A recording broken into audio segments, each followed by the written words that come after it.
لله رب العالمين والعاقبة للمتقين والصلاة والسلام على سيد المرسلين وعلى آله وأصحابه أجمعين أما بعد فأعوذ بالله من الشيطان الرجيم بسم الله الرحمن الرحيم قل لا أسألكم عليه أجرا إلا المودة في القربى آمنت بالله صدق الله العظيم وصدق رسوله النبي الكريم الأمين إن الله وملائكته يصلون على النبي يا أيها الذين آمنوا صلوا عليه وسلموا تسليما الصلاة والسلام عليك يا سيدي يا رسول الله وعلى آلك وصحبك يا سيدي يا حبيب الله الصلاة والسلام عليك يا شفيع المذنبين وعلى آلك وصحبك يا رحمة للعالمین۔ درود شریف سارے ساتھی پڑھا کریں اور خوش ہو کے پڑھا کریں۔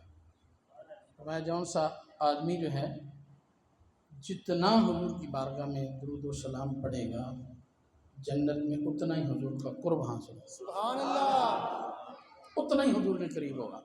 اس لیے جو ہے نا وہ تھکے ماندے ہوئے پریشان ہو کر حضور کی بارگاہ میں درود و سلام نہیں بلکہ خوش ہو کے آپ کا چہرہ جو ہے وہ حشاش بشاش ہوگا۔ ہم حضور کی بارگاہ میں جو ہے وہ درود و سلام جو ہیں وہ پیش کر رہے ہیں۔ حقیقت آج میں نے حدیث وہ بیان کروں گا انشاءاللہ تعالی۔ حدیث مبارکہ میں ہے کہ ایک اللہ کا فرشتہ اسپیشلی اللہ کی بارگاہ میں اجازت لے کر آیا کہ میں حضور کی بارگاہ میں سلام عرض کرنے جا رہا ہوں، سبحان اللہ۔ اسپیشل وہ اجازت لے کے آنا پڑتا ہے، ہمیں تو اجازت کی ضرورت ہی نہیں ہے، جب دل کرے جس وقت دل کرے ہم حضور کی بارگاہ میں درود و سلام پڑھنے دیتے ہیں، سبحان اللہ۔ تو خوش ہو کے ایک مرتبہ پڑھ لیں بلند آواز کے ساتھ، الصلاۃ والسلام علیک یا سیدی یا رسول اللہ وعلی آلک وصحبک یا سیدی یا حبیب اللہ، الصلاۃ والسلام علیک یا شفیع المذنبین وعلی آلک وصحبک یا رحمۃ للعالمین۔ حضرت علامہ مولانا مفتی ڈاکٹر حبیب احمد ظہوری صاحب دامت برکاتہ القدسیہ اور معزز سامعین کرام، قرآن مجید فرقان حمید کی آیہ مقدسہ کا کچھ حصہ تلاوت کرنے کے شرف حاصل کیا۔ اللہ تبارک تعالیٰ نے ارشاد فرمایا قل لا اسألکم علیہ اجرا الا المودۃ فی القربى، اے میرے محبوب آپ ان کو کہہ دیں کہ لا اسألکم، میں تم سے کسی چیز کا سوال تو نہیں کرتا ہوں، ایک چیز مانگتا ہوں، میں نے تمہیں گٹا ٹوپ تاریکیوں کہ مستور تھے تمہیں پکڑ کر جنت میں داخل کر دیا، سبحان اللہ، تمہیں امت کا امام بنا دیا، اتنا بڑا درجہ دے دیا، ایک چیز مانگتا ہوں، وہ کیا مانگتا ہوں؟ فرمایا الا المودۃ فی القربى، میرے جو قرابت دار ہیں ان سے محبت کرنا، سبحان اللہ، میرے حسنین کریمین سے محبت کرنا۔ تو یہ چیز آقا علیہ السلام نے خود مانگی۔ تو یہ بات یاد رکھ لیں، اہل بیت اطہار، اصحاب رسول اور حضور کی محبت، اللہ کی محبت کے بغیر سب کچھ ہوتا ہے۔ یہ محبتیں اگر نہیں ہو تو دل کیا ہے؟ مردہ۔ میرے آقا علیہ السلام کی حدیث مبارکہ ہے، حضور علیہ السلام نے ارشاد فرمایا اللہ سے محبت کرو۔ کیوں کریں؟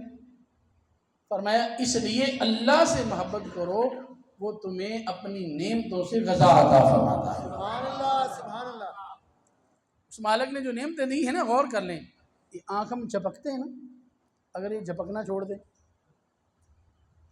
آنکھ جھپکنا چھوڑ دے، اس بندے سے پوچھیں، وہ کہے گا مجھ سے کروڑوں روپے کو لے لے، یہ جھپکنا شروع ہو جائے۔ اللہ کی ایک ایک نعمت جو ہے اس کا ہم شکر ادا نہیں کر سکتے۔ فرمایا اللہ سے محبت کرو، کیوں کریں؟ اس لیے اللہ ہمیں نعمت عطا فرماتا ہے۔ علیہ السلام نے ارشاد فرمایا اللہ کی وجہ سے میرے ساتھ محبت کرو۔ اللہ کی وجہ سے کیوں؟ بھائی میں اللہ کا محبوب، اللہ کا کیا ہوں؟ محبوب، اس لیے مجھ سے محبت کرو۔ اور علیہ السلام نے ارشاد فرمایا میری وجہ سے میرے اہل بیت سے محبت کرو۔ سبحان اللہ، اللہ اکبر،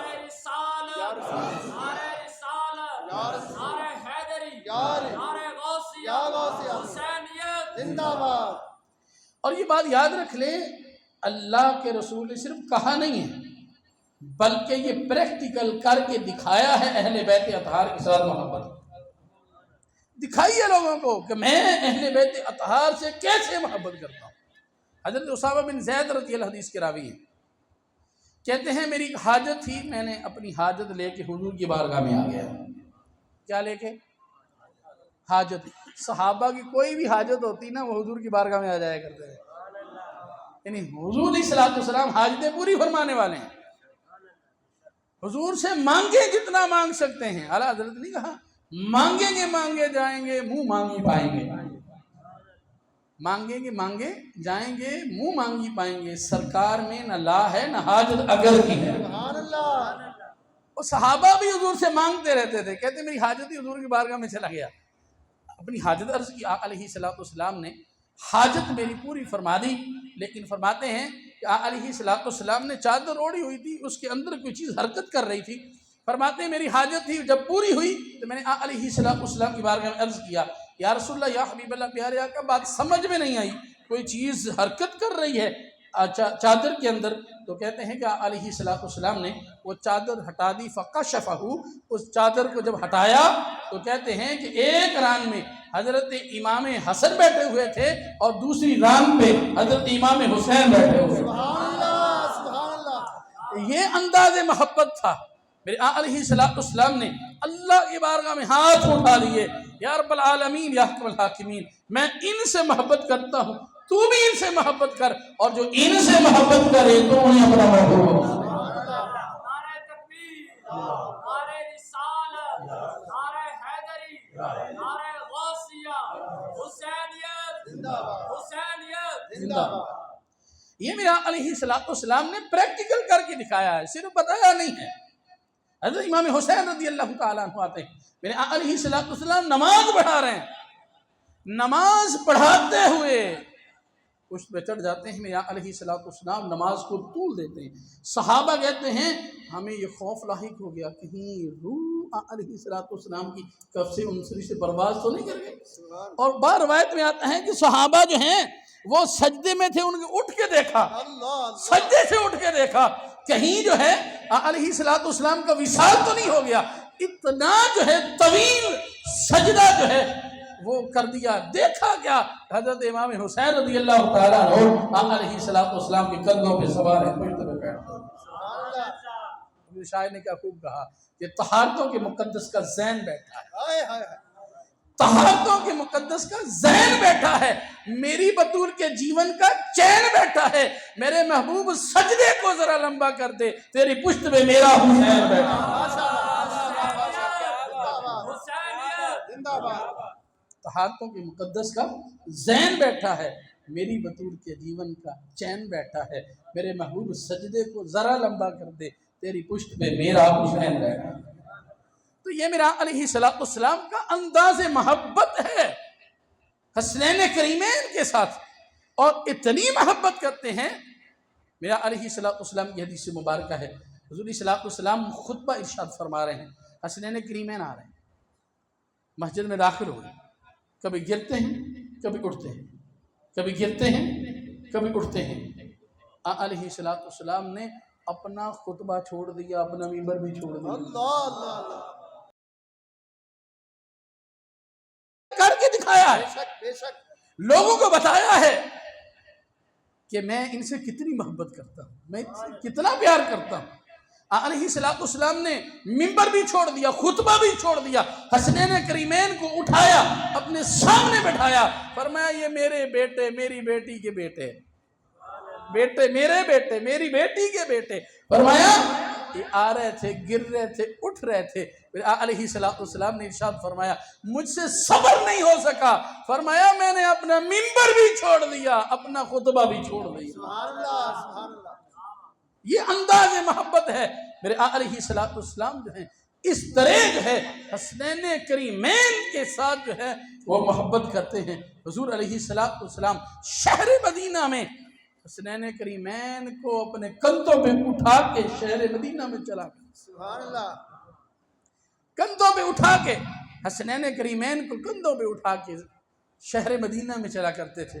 ایک دن دونوں بیٹھے ہوئے ہیں، حضرت امام حسن بھی بیٹھے ہوئے ہیں، حضرت امام حسین بھی بیٹھے ہوئے ہیں۔ امام حسین کا بھی ذکر کیا کریں، ساتھ امام حسن کا بھی ذکر بے کیا شک کریں۔ بے شک، احادیث کو پڑھ کے دیکھ لیں، جیسے امام حسین کا ذکر ہے ساتھ امام حسن کا بے ذکر، شک، اس لیے اہل سنت و جماعہ امام حسین کا بھی ذکر کرتے ہیں، امام حسن کا بھی ذکر کرتے ہیں۔ تو دونوں آگئے، کہتے ہیں کہ علیہ السلام جا رہے تھے، حضرت عمر فاروق رضی اللہ تعالیٰ عنہ سامنے سے آ گئے، کہا نعم الفرس، کہا کتنی کمال کی سواری ہے۔ ہاں ہاں ہاں، سواری تو میں واقعہ تو نہیں ہیں، امام الانبیاء ہوں، ان سے بڑھ کر سواری کون سی ہو سکتی؟ جو نبیوں کے سردار ہوں ان سے بڑھ کر سواری اور کون سی ہو سکتی ہے؟ کہ نعم الفرس، کمال سواری ہے، بڑی اچھی سواری ہے۔ میرے آقا علیہ السلام نے سنا، فرمایا عمر ٹھیک ہے لیکن سوار تو دیکھ، سبحان اللہ، سبحان اللہ، سوار بھی تو کمال کے ہیں، سوار عام سے سوار نہیں ہے۔ امام حسین رضی اللہ تعالیٰ عنہ یاد رکھنے، میرے آقا علیہ السلام نے خود جو ہے انہیں جو ہے کربلا کے لیے تیار فرمایا، بے شک، اللہ اللہ، خود تیار فرمایا ہے۔ اور میرے آقا علیہ السلام نے پہلے بتا دیا تھا کہ حضرت امام حسین رضی اللہ تعالیٰ عنہ شہید ہوں گے، شہید ہوں گے امام حسین رضی اللہ تعالیٰ عنہ۔ ام فضل رضی اللہ عنہ بھی پیدا ہی ہو، ام فضل رضی اللہ تعالیٰ عنہا جو ہیں حضور کی بارگاہ میں آئیں، عرض کیا یا رسول اللہ، یا حبیب اللہ، پیارے آقا بڑا خوفناک خواب دیکھا ہے۔ پوچھا کیسا خواب دیکھا؟ کہا حضور آپ کے دو جسم کے حصے ہوئے، ایک حصہ میرے جسم میں، میرے جھولی میں آ گیا۔ علیہ السلام نے شافع ام فضل، یہ خوفناک خواب نہیں ہے بلکہ بہت اچھا خواب لے آیا۔ کہا حضور وہ کیسے؟ فرمایا اللہ تبارک تعالیٰ میری بیٹی کو بیٹا دے گا جس کی پرورش تیرے ذمہ ہوگی، سبحان اللہ، تیرے ذمہ ہوگی۔ کہتی ہے میں فضل رضی اللہ تعالی عنہ، کہتی جیسے حضور نے کہا تھا ویسے ہی ہوا، امام حسین پیدا ہوئے، پرورش میرے ذمہ لگ گئی۔ کہتی ایک دن میں لے کے آئی حضرت امام حسین رضی اللہ تعالیٰ عنہ کو، کہتی ہیں آقا علیہ السلام نے اپنی جھولی میں بٹھایا، پیار کر رہے تھے۔ کہتی تھوڑا ٹائم گزرا تو میں نے دیکھا آقا علیہ السلام کی آنکھوں سے آنسو بہ رہے۔ کہتی میں پریشان ہوں، حضور ہوا کیا ہے، کیا وجہ ہے آپ کی آنکھوں سے آنسو جاری ہیں؟ میرے آقا علیہ السلام نے ارشاد فرمایا، اے ام فضل، ابھی حضرت جبریل امین میرے پاس آئے تھے، انہوں نے بتایا کہ آپ کی امت جو ہے آپ کی اس نواسے کو شہید کر دی۔ وہ جگہ بھی بتائی ہے کربلا، اور وہاں کی مٹی بھی میری بارگاہ میں حاضر کر دی ہے۔ اور پھر میرے آقا علیہ السلام کتنے عظیم غیب دان ہیں۔ آقا علیہ السلام نے وہ مٹی جو ہے، آپ کی اس وقت کثیر ازواج جو ہیں حیات تھی، آقا علیہ السلام نے حضرت ام سلمہ رضی اللہ تعالی عنہا کو بلایا، فرمایا اے ام سلمہ یہ مٹی رکھ لے، جب یہ سرخ ہو جائے گی سمجھ لینا میرا نواسہ امام حسین جو ہے وہ شہید ہو گئی۔ فرمایا وہ شہید ہو چکے ہیں۔ حضرت امام حسین رضی اللہ تعالیٰ عنہ کے بارے میں میرے آقا علیہ السلام نے پہلی خبر دے دی تھی۔ حضرت ام سلمہ رضی اللہ تعالیٰ عنہ کہتی وقت گزرتا گیا، ساری ازواج انتقال کر گئی، رہ گئی ام سلمہ رضی اللہ تعالیٰ عنہ۔ کہتی ایک رات سوئی ہوئی تھی، میں نے خواب دیکھا آقا علیہ السلام کے چہرہ اقدس پر گرد و غبار، حضور جامع ترمذی کی روایت ہے، آقا علیہ السلام ہاتھ میں خون کی شیشی ہے اور حضور علیہ السلام پریشان ہے۔ فرماتی میں نے پوچھا حضور کیا وجہ، کیوں پریشان ہیں؟ تو کہتے ہیں حضور علیہ السلام نے ارشاد فرمایا میں ابھی کربلا سے آ رہا ہوں، میرے بیٹے امام حسین کو شہید کر دیا، شہید کر دیا گیا ہے۔ حضرت ام سلمہ رضی اللہ تعالیٰ عنہ کہتی ہیں میں فوراً اٹھی، میں نے فوراً دوڑ کر جو ہے اس مٹی کی طرف گئی جو حضور نے دی تھی۔ کہتی ہیں جب میں نے جا کر دیکھا تو وہی مٹی جو ہے وہ سرخ ہو چکی۔ سامعین محترم، حضرت امام حسین رضی اللہ تعالیٰ عنہ عظیم قربانی دی ہے۔ دی کیوں ہے؟ اس لیے دی کہ حضرت امام حسین رضی اللہ تعالیٰ عنہ نے کسی فاسق و فاجر کی بیعت نہیں کی۔ اللہ اللہ اللہ بے شک سامعین محترم، آج ہم اپنے آپ کو حسینی کہلوانے والے غور کریں، کیا فاسق و فاجر لوگوں کی ہم بیعت نہیں کرتے؟ کیا ہم ان کے پیچھے نہیں چلتے؟ اگر تو ہم حسینی ہیں تو پھر آج سے یہ نیت کر لیں کسی فاسق و فاجر کی بیعت نہیں کرنے نہیں کریں۔ بیعت کیا ہوتی ہے؟ بیعت دو طرح کی ہے۔ وہ بیعت جو ہم یعنی سلسلہ یہ جو چلتا ہے، یہ بیعت نہیں لے رہے تھے، بلکہ وہ بطور حاکم جو ہے وہ اپنے متحد کرنے کی بیعت ہوتی ہے۔ آج کل اسے ووٹ کے معنی میں لے لیں آپ۔ یہ ووٹ کا مطلب یہی ہوتا ہے کہ تو جو کرے جیسے کرے مجھے منظور ہے، میں تیرے ساتھ ہوں۔ ادھر بھی یہی سلسلہ تھا، نہیں آپ نے قبول کیا، کہا فاسق و فاجر ہے۔ امام حسین جیسا بندہ اس کی بیعت نہیں کر سکتا۔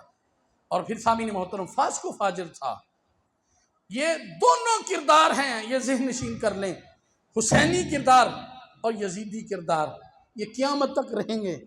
جون سا شخص جو ہے حضرت امام حسین رضی اللہ تعالیٰ عنہ کی سنت میں عمل کرتا رہے گا، سنت میں عمل کرتا رہے گا، وہ حسینی کردار پہ عمل کرتا رہے گا، اور جو یزیدی والے کام کرتا رہے گا وہ یزیدی کی فکر کو اپناتا رہے گا۔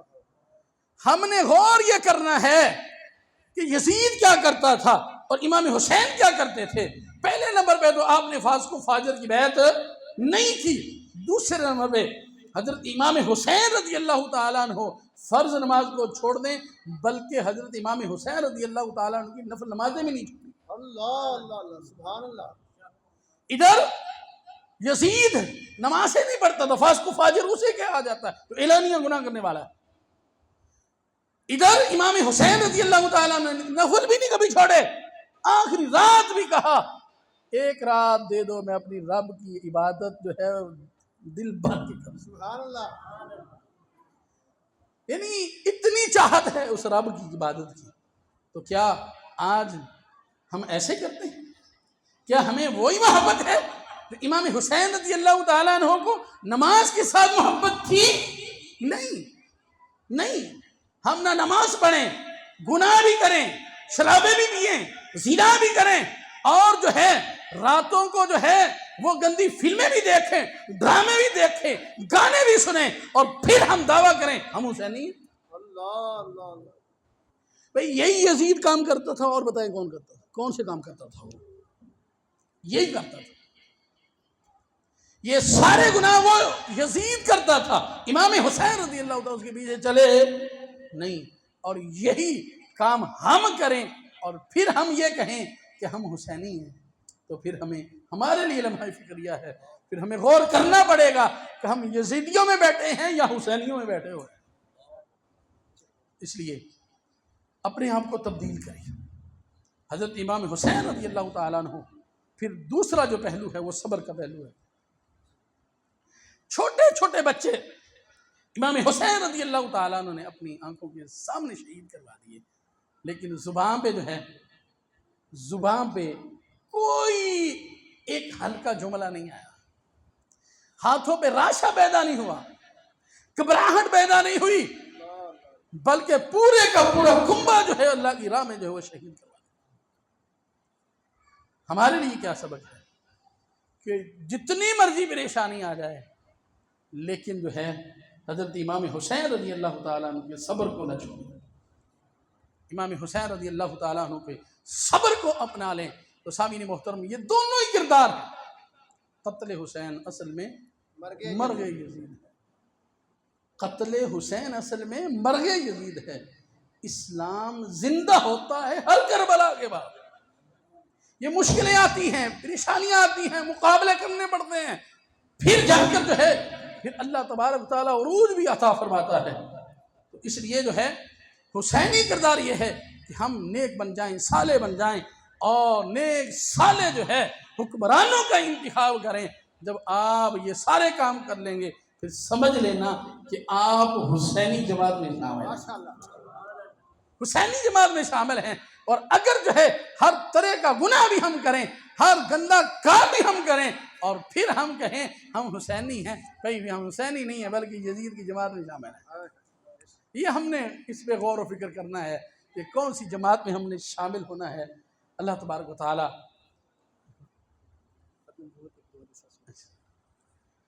تو یہ عظیم کردار ہے، اس کردار کو جو ہے وہ آپ اپنا لیں انشاءاللہ تعالی۔ اس سے جو ہے دنیا تو بہتر ہونی ہے انشاءاللہ تعالی، اللہ تبارک و تعالی آخرت کو بہتر فرما رہے ہیں۔ تو میرے علیہ السلام کی حدیث مبارکہ ہے، حضور علیہ السلام نے ارشاد فرمایا انا خاتم النبیین لا نبی بعد، فرمایا میں خاتم النبیین ہوں، میرے بعد کوئی نبی نہیں ہے۔ فرمایا کذابون ثلاثون، فرمایا 30 جھوٹے آئیں گے، ان میں سے ہر کوئی کہے گا میں نبی ہوں، میں نبی ہوں، میں نبی ہوں، لیکن میرے علیہ السلام نے ارشاد فرمایا میں خاتم النبیین ہوں اور میرے بعد کوئی نبی آ سکتا نہیں۔ فرمایا اللہ تبارک و تعالیٰ نے مجھے آخر الزمان نبی بنا کے بھیجا۔ فرمایا کوئی میرے بعد کوئی نبی آ سکتا نہیں، کوئی ذلی نبی، کوئی امتی نبی، کوئی بروسی نبی، کسی قسم کا کوئی شخص یہ دعویٰ کرے کہ میں امتی نبی ہوں، ہو ہی نہیں سکتا۔ حضور کے بعد کوئی نبی نہیں آ سکتا۔ میرے علیہ السلام اللہ تبارک تعالیٰ نے مہر لگا دی ہے۔ میرے علیہ السلام نے مثال دے کے اس بات کو واضح فرمایا میری اور مجھ سے پہلے انبیاء علیہ السلام کی مثال فرمایا اس طرح ہے، فرمایا جس طرح کوئی شخص محل تیار کرے، کیا تیار کرے؟ محل تیار کرے۔ فرمایا بہت عظیم خوبصورت محل جو ہے وہ تیار ہو جائے اور لوگ اس کو دیکھنے کے لیے آئیں اور کہیں کہ کمال کا محل ہے، لیکن فرمایا ایک اینٹ ابھی باقی ہے، ایک اینٹ کیا ہے؟ ابھی باقی ہے۔ وہ آ کے کہیں کہ کمال کا محل ہے، بڑا ہی خوبصورت محل ہے، کاش یہ ایک اینٹ بھی لگ جائے، کاش یہ ایک اینٹ بھی لگ جائے، کاش یہ ایک اینٹ بھی لگ جائے۔ علیہ السلام نے ارشاد فرمایا جو آخری اینٹ ہے وہ میں مصطفیٰ ہوں، میرے بعد کوئی نبی آ سکتا ہی میرے بعد کوئی نبی نہیں آ سکتا۔ میں نے آ کر وہ محل کو کیا کر دیا ہے؟ مکمل کر دیا ہے۔ آخری اینٹ وہ میں نے لگا دی ہے، اب کسی روڑے وٹے کی ضرورت نہیں ہے۔ حضور صلی اللہ علیہ وسلم نے آ کر جو ہے نبوت کا جو محل ہے اس کو جو ہے وہ مکمل فرما دیا ہے۔ اب کوئی شخص نبوت کا اگر دعویٰ کرے تو وہ کافر ہے، مرتد ہے۔ ٹھیک ہے جی، اللہ تبارک و تعالیٰ ہم سب کو دین متین کی سمجھ عطا فرمائے اور صراط مستقیم پر چلنے کی توفیق عطا فرمائے۔ کسی نے کوئی مسئلہ پوچھنا ہے